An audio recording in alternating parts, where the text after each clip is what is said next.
राऊळगुंदवाडी तालुका जत जिल्हा सांगली येथील जिल्हा परिषद कन्नड शाळेतील विद्यार्थ्यांनी सहलीतून घेतले रायगडचे दर्शन। राऊळगुंदवाडी तालुका जत जिल्हा सांगली येथील जिल्हा परिषद कन्नड शाळेतील विद्यार्थ्यांनी सहलीतून रायगडचे दर्शन घेतले।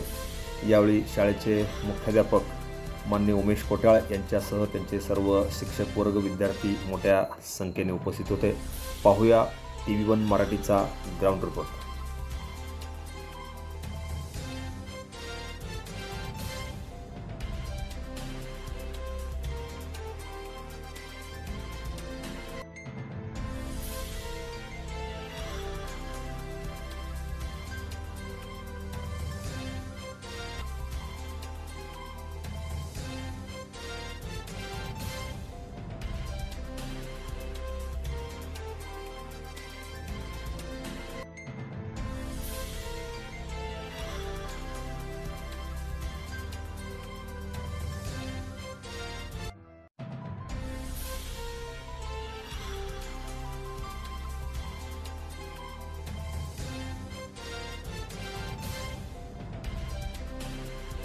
Press the bell icon on the video and never miss another update.